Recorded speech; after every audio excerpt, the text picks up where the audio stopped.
Na PUC Minas. Confira mais uma história daqueles que constroem a universidade. Curso de Arquitetura completa 25 anos. PUC Minas realiza o primeiro seminário de Geografia e Análise Espacial. Tá chegando a hora do Exame Nacional do Ensino Médio e o Enem é tema destaque hoje aqui no programa. Na entrevista de estúdio de hoje, vamos falar mais sobre essa prova que acontece no próximo final de semana. Hoje é terça-feira, dia 1º de novembro. Começa agora o Espaço PUC, você por dentro do que acontece na universidade.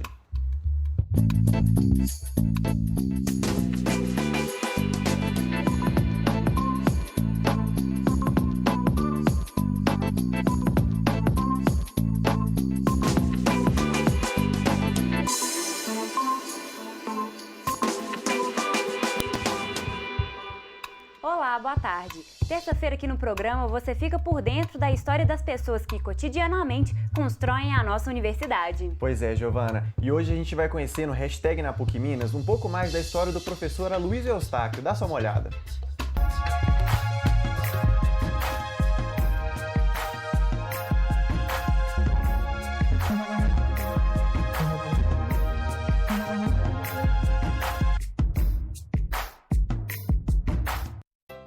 Eu sou professor da universidade há 42 anos e em 1989 estava numa reunião com o professor Padre Magela com os alunos do curso de Ciência da Computação, do qual eu era chefe do departamento. E numa conversa com o Padre Magela, os alunos começaram a reclamar das disciplinas de EPB, Estudos dos Problemas Brasileiros, e de Educação Física, que eram disciplinas caras e que os alunos consideravam disciplinas sem sentido. E o Padre Magela levantou que essas disciplinas eram obrigatórias por imposição da ditadura que reinava até então. E o Padre Magela, então, se dirigiu a mim e pediu que eu desse uma olhada como é que estava a situação dessas duas disciplinas em outras universidades. E eu fiz junto com os professores do colegiado, nós fizemos um levantamento do que estava acontecendo. Na maioria das federais ainda conservavam. O certo é que nós informamos a eles que algumas universidades já começavam a acabar com isso. No semestre seguinte, no curso de Sistema de Ciência da Computação, acabou-se com essas duas disciplinas, para a alegria dos alunos, por ordem do Padre Magela. E houve um efeito cascata com isso, em todos os cursos começaram a acabar com essas disciplinas, e na universidade inteira acabou, e outras universidades também seguiram o exemplo da PUC e acabaram com essas disciplinas. Na última semana, o curso de Arquitetura e Urbanismo promoveu um encontro muito legal. Isso porque o curso completa em 2016 25 anos. O evento recebeu profissionais atuantes desde o começo do projeto, além de professores, coordenadores e, é claro, alunos e ex-alunos. Pois é, e eu fui lá ver como foi esse dia de comemorações. Veja só.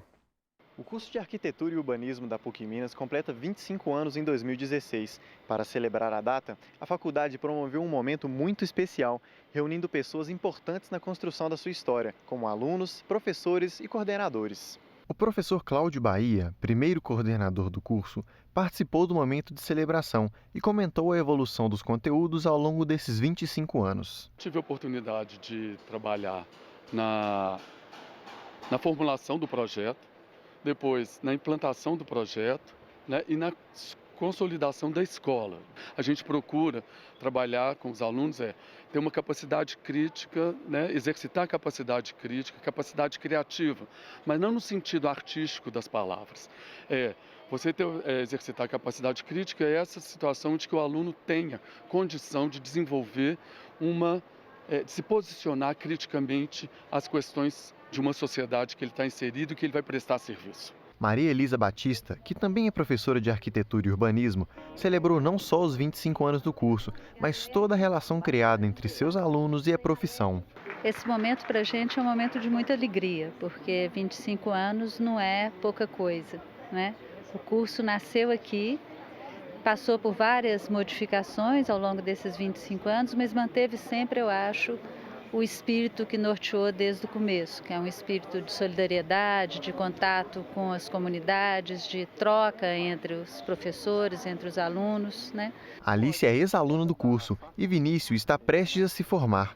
ambos fizeram questão de comparecer à celebração e falaram sobre os pontos positivos do momento. Eu acho que, primeiramente, o nosso curso é bem embasado, assim, de teórico e prático. Eu acho que a gente tem um diferencial, que é o Canteiro em Obras, então a gente tem um contato muito grande com essa parte da prática mesmo, que muitos cursos não têm. Os professores estão sempre abertos. E acho que o curso também ele é bem preparado, assim, questão de estágio, são exigidos 2 estágios para preparar bem o aluno na formação. A gente tem aqui um dos maiores professores, a gente tem os professores que estão desde o início desses 25 anos, os que deram início nessa história do prédio de arquitetura em si. E a gente traz mesmo a importância desse diálogo entre aluno e professor. A gente tem os representantes de movimento estudantil, como o diretório acadêmico. Então, fica uma comunicação bacana entre os alunos e os professores nesse momento dos 25 anos de curso, para relembrar toda a trajetória. Os professores estão ali falando experiências que eles tiveram, da mesma forma que nós, alunos, também vamos ter essa oportunidade. A PUC Minas realizou o primeiro seminário de Geografia e Análise Espacial, em comemoração aos 20 anos do programa de estudos. A cerimônia foi realizada no Teatro do Museu da Universidade e o repórter Jader Teófilo acompanhou tudo. Com o objetivo de formar profissionais com uma visão mais ampla, o programa Geografia e Análise Espacial da PUC Minas reúne 3 linhas de pesquisa: Sistema de Informação Geográfica, Área Humanística e Meio Ambiente. É a exploração e análise das relações que certos fenômenos e objetos guardam com o espaço, e a partir daí, a partir do uso de várias técnicas de geoestatística, etc., se passa a analisar estas relações. Para João Francisco de Abreu, um dos fundadores do curso, além da metodologia diferenciada, o programa também apresenta outros atrativos. São mais de 300 teses defendidas no programa, uma enorme quantidade de livros e periódicos, publicados, grandes projetos de pesquisa, prêmios nacionais e internacionais. A gente pode considerar o programa como um grande sucesso. E para comemorar esse sucesso, foi realizado um seminário com a proposta de refletir a produção do conhecimento geográfico contemporâneo e os seus desafios. Então, a nossa intenção foi promover uma ampliação mesmo dessa discussão, de como que a análise espacial se adequa a essas linhas de pesquisa e proporcionar, então, para os alunos um debate mais amplo, com professores de fora, dando oportunidade também de que eles apresentem trabalhos.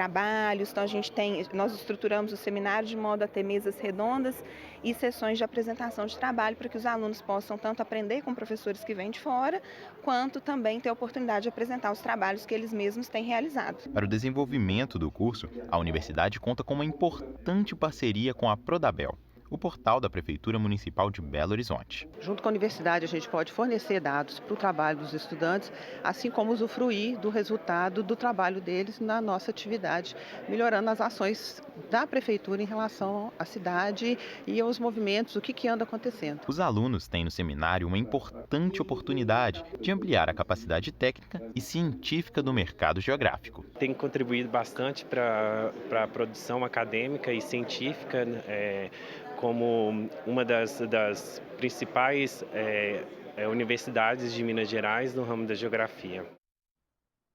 O Espaço PUC vai agora para um rápido intervalo. No próximo bloco, você vai conhecer mais sobre a rotina dos alunos do ensino médio que estão ansiosos pela chegada do Enem. E no estúdio, nós vamos receber o Marco Antônio Barbosa, coordenador do 3º ano do ensino médio do Colégio Magnum Cidade Nova, para uma conversa sobre a prova que movimenta estudantes do Brasil inteiro. Não saia daí, a gente volta já.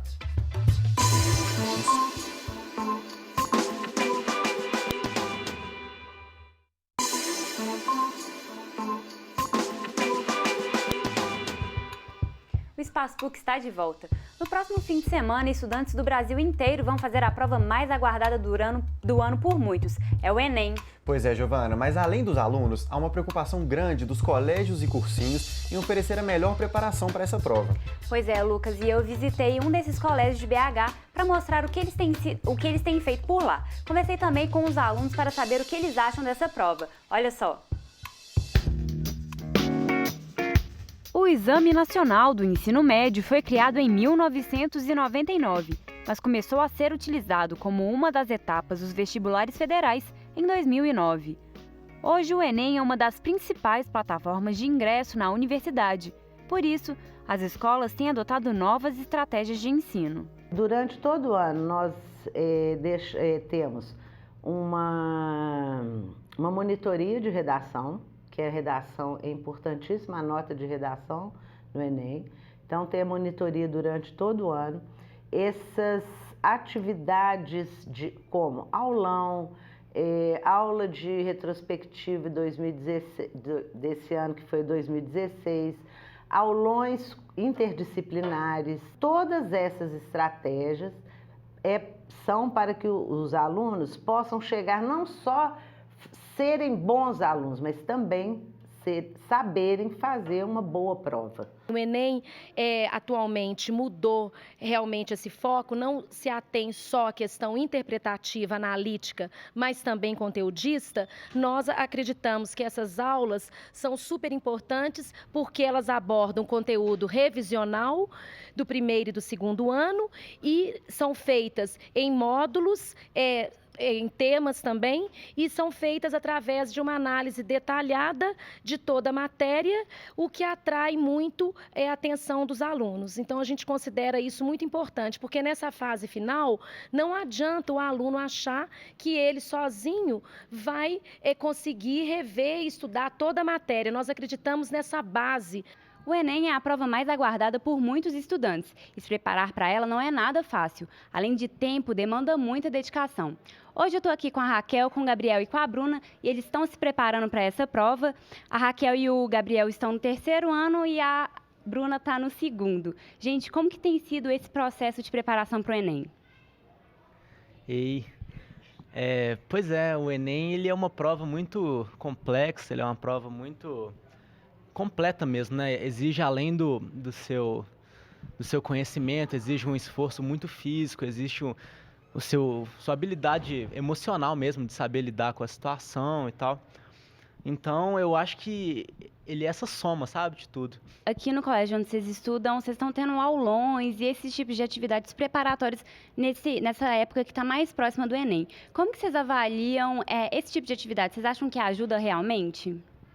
Eu acho que é legal a gente ter isso no final para relembrar a matéria e ajudar a gente a construir nossa confiança, né? Porque vai chegando no final, a gente às vezes vacila no que a gente já sabe, mas a gente não tem muita certeza. Então, eu acho que esses aulões são bem legais, apesar da carga horária ser muito exigente. Eu acho que a gente tendo esses aulões, a gente consegue ter um pouquinho mais de confiança no que a gente sabe e no que a gente vem aprendendo desde o 1º ano. Bruna, e você está no 2º ano e está fazendo essa prova agora. Você acha que o nervosismo é o mesmo ou fazer essas provas antes do seu 3º ano vai te ajudar a se preparar melhor e saber lidar com o seu psicológico na hora? Eu acho que com certeza fazer antes ajuda demais. Eu não acho que é certo a pessoa chegar só fazer no 3º ano assim direto, para você mais conhecer o jeito da prova, construir uma resistência física mesmo de fazer a prova. Então, você vai meio que desmistificando o Enem, sabe? Você não chega tão nervoso, você já vai meio que acostumando com o jeito do Enem desde o início. Então, acho que isso ajuda a fazer a prova, isso ajuda a administrar mais o tempo. E fazer como treineiro realmente ajuda demais a melhorar o Enem no 3º ano, creio eu. Bom, gente, uma semana pro Enem, espero que todos vocês arrasem na prova e sejam muito felizes no resultado. Parabéns pela dedicação de todos. Obrigada. E para falar mais sobre esse assunto, recebemos hoje no estúdio o professor Marco Antônio Barbosa, que é coordenador do 3º ano do ensino médio do Colégio Magno. Boa tarde, professor, seja bem-vindo ao Espaço PUC. Bom, e para começar essa conversa, quais são as expectativas para o Enem desse ano? Bom, primeiro, uma esperança de que tudo corra bem.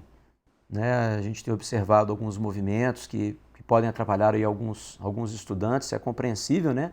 A gente precisa entender de tudo isso, mas que tudo corra bem. Eu acho que o INEP já tem experiência suficiente dos anos anteriores para poder conseguir coordenar bem essa aplicação de prova.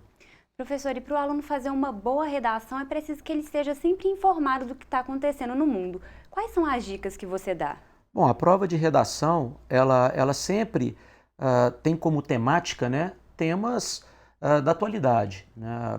O próprio modelo de texto, a própria produção de texto que é exigida na prova do Enem, o modelo dissertativo argumentativo pede isso. Então são temas que permitem, além de uma discussão, você colocar um ponto de vista, né? E eu aproveito para poder falar da importância dessa avaliação, né? O Enem, a nota final do Enem, ela é composta por 5 resultados: a redação, as ciências humanas, ciências naturais, linguagens e matemática. Então a redação, ela tem um peso tão grande quanto as outras áreas de conhecimento.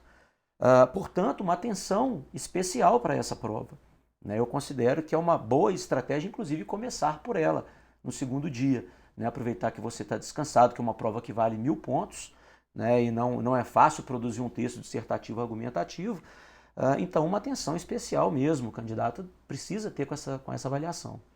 Bom, e o Enem, ele tem sido uma prova muito importante nos últimos anos e as escolas têm dado uma atenção especial na preparação dos alunos. Quais são as estratégias que têm sido adotadas pela maioria dos colégios assim, do Brasil?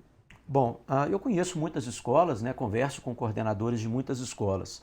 O que eu gostaria de ressaltar, e eu acho que é muito importante, é que o Enem ele não é uma prova para avaliar a terceira série do ensino médio.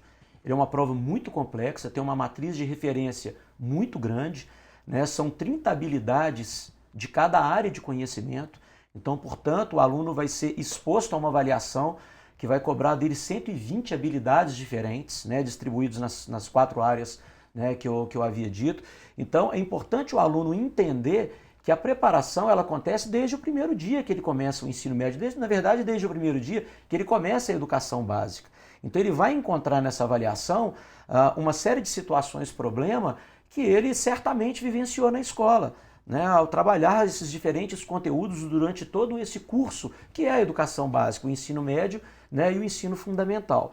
Então é ter tranquilidade, né? Não adianta muito você querer nos últimos dias, né, ou no último ano, você querer fazer mais ou querer uma carga horária absurda, né, como eu vejo às vezes estudantes virando noite estudando. Não, é importante buscar um equilíbrio entre descanso, tempo de estudo e confiar mesmo na preparação, né? Eu acredito que quando você escolhe uma instituição de ensino, uma escola, você escolhe também e acredita também numa proposta que essa escola está trazendo. E o Enem, ele foi, de certa forma, eu até considero uma política mesmo de mudança do ensino médio, né? Ele introduziu nas escolas, meio que forçadamente, a partir do momento que ele assume esse importante papel de ingresso, né, para as universidades, substituindo aí os vestibulares tradicionais, ele introduziu uma série de noções que até então as escolas não caminhavam tão rapidamente, como as noções de competências, de habilidades, né? Avaliar o estudante não só pelo conteúdo que ele tem, mas pela aplicabilidade desse conteúdo,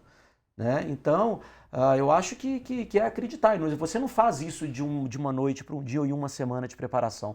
Você faz isso realmente como um projeto de anos de estudo. Daí eu acredito que escolas sérias que estão aí à frente, que estão trabalhando, estudando o Enem, certamente estão preparando os estudantes nessa linha. Professor, ainda nesse sentido dessa resposta sua, desde que o Enem começou a ser utilizado como uma porta de entrada para a universidade, a ideia era unificar e democratizar essa chegada de todas as pessoas, todos os estudantes até as universidades. Considerando o contexto, conteúdos, horários e tudo mais, o senhor acredita que a meta está sendo cumprida, a missão do Enem com os alunos? Bom, democratização é muito complexo, mas uma coisa eu não tenho dúvida que facilitou muito. Eu me recordo, tem um bom tempo, né, tem 20 anos que eu trabalho com ensino médio, especialmente com terceira série. Eu me recordo dos vestibulares antigos, né, dos vestibulares do modelo tradicional. O estudante ele tinha quase que fazer uma peregrinação pelo país, pelo estado, para conseguir prestar vestibular em diferentes universidades. E eu acho que isso é uma coisa que o Enem conseguiu bem. Ele conseguiu, né, a partir do momento que você tem uma única avaliação, e que a grande maioria das universidades, praticamente todas as universidades federais e públicas, estão inseridas numa plataforma que usa o resultado do Enem, né, para poder fazer a seleção dos estudantes, e outras também que podem utilizar, isso facilitou a vida do estudante. Então hoje, com uma única prova, um único vestibular, vamos colocar assim, claro que o Enem não é um vestibular, ele é um exame muito mais complexo e tem uma proposta muito mais complexa do que essa, né? Ele facilita muito a vida do estudante. Então eu posso, depois de fazer essa prova na minha cidade, normalmente perto da minha casa, acessar uma plataforma digital e escolher as universidades que eu posso estar, né, de repente, pleiteando uma vaga, que eu tenha condição de estar ingressando para o ensino superior. Então, nesse aspecto, eu acho que facilitou muito. Professor, e você acha que é uma tendência que as universidades adotem esse sistema? Sim, a grande maioria, inclusive, já adotou. As universidades federais, praticamente todas, estão inseridas nesse sistema. Né? Muitas universidades particulares já usam, né? A própria PUC já oferece a possibilidade do estudante ingressar em parte das vagas usando o Enem, né, dos anos anteriores. Então eu acho que é um caminho interessante. Né? A maior parte dos países desenvolvidos que são referência em educação usam um modelo único de avaliação. Né? Tem o SAT nos Estados Unidos, que é bastante conhecido, né, desde os anos 60, né? Assim como você tem na Inglaterra um modelo semelhante, França você tem um modelo semelhante, então você faz uma prova única e então você tem a possibilidade de escolher dentro de um leque de possibilidades uma universidade para poder então cursar, sem necessidade de ir até o local de repente para poder fazer a prova ou de ter que enfrentar diferentes provas em diferentes modelos de vestibular. Então, acho que isso foi um ganho muito importante do Enem. Professor, e nas edições anteriores já aconteceram alguns problemas que colocavam a credibilidade do Enem em xeque. Você acha que esses problemas já foram superados ou que isso pode ocorrer novamente? Bom, primeiro a gente tem que lembrar que a gente está aplicando, né, pensando em aplicação do Enem, dessa avaliação, em um país com dimensões continentais, não é? Para mais de 8 milhões de estudantes. Então, é natural que um problema ou outro venha a acontecer, mas eu acho que o INEP já tem experiência suficiente, né, ao longo dos anos para poder conseguir cercar. Cada ano que passa, eu observo isso com muita clareza, existe uma preocupação em fazer melhor, em atentar mais para a segurança, em organizar melhor a aplicação das avaliações. Né? Então, acredito que com o tempo as coisas elas vão se ajustando e eu não acredito em nenhum problema maior, não. Eu acho que já existe experiência suficiente do próprio INEP, né, para poder lidar com uma avaliação de tamanho, né, de tamanha abrangência, né, no país e envolvendo um número tão grande de participantes. Professor, e agora falando um pouco sobre os alunos. Qual o tipo de aluno que vai se destacar na hora de fazer a prova do Enem? Bom, primeiro aquele que conseguiu estudar bem e aliar bem, né, a esses estudos tranquilidade. Né? É bastante comum a gente encontrar alunos muito ansiosos, né, muito preocupados com a avaliação e devemos lidar com naturalidade com isso. Né? Se pensarmos que o Enem é uma prova que, poxa vida, pode abrir tantos os caminhos, né, o aluno ele fica ansioso. Isso é natural, né? E temos que lidar com essa ansiedade. Não pode chegar no nível de prejudicar o aluno na hora da prova. Então aquele aluno que se preparou bem, que se dedicou muito durante todos esses anos de estudo, né, na educação básica, no ensino fundamental e no ensino médio, e que consegue controlar melhor a ansiedade, sem dúvida é um aluno que vai se sobressair na hora da prova. Né, eu costumo dar uma dica para os meus alunos, né, da escola que eu trabalho. A prova do Enem ela tem características muito particulares, e uma delas é a correção usando a teoria de resposta ao item, né, que grande parte já escutou e acredito que os estudantes também já ouviram bastante falar. É uma tecnologia, né? Na verdade é uma análise estatística que é feita e que atribui uma pontuação a partir de uma coerência pedagógica. Né? Como que podemos traduzir isso de forma prática? O estudante, mais importante do que quantos itens acertar, quantas questões acertar, é como que você manteve o seu padrão de resposta. Né? Então procure resolver aquelas questões que você tem domínio. Né? Não comece assim, vou resolver as 20 primeiras questões. Não, que resolva 20, mas que resolva 20 distribuídas ao longo da prova e aquelas que você tem um domínio mais pleno. Né? Porque uma das piores coisas que o estudante pode fazer numa prova do Enem é marcar aleatoriamente as últimas questões. Por exemplo, chutar os últimos itens da prova. Isso certamente vai trazer uma punição na nota absurda. Né? Vários estudos estatísticos mostram, né, que aquele aluno que mantém uma coerência, ele tem uma probabilidade de tirar uma nota maior do que aquele que às vezes acertou até um maior número de itens, né, mas que não teve essa coerência. Bom, então manter a coerência é fundamental. Bom, professor, ótimas dicas que você deixou aqui para quem vai prestar essa prova no próximo final de semana. Obrigada pela participação, nosso tempo infelizmente acabou. Seja sempre bem-vinda ao Espaço PUC. Desejo uma boa prova para todo mundo. E o Espaço PUC de hoje fica por aqui. Você tem alguma sugestão ou comentário? Envie para o nosso e-mail espaçopuc@pucminas.br. Nós esperamos a sua participação. Obrigada pela companhia e até amanhã, às 4h30 da tarde, pela PUC TV e TV Horizonte. Tchau!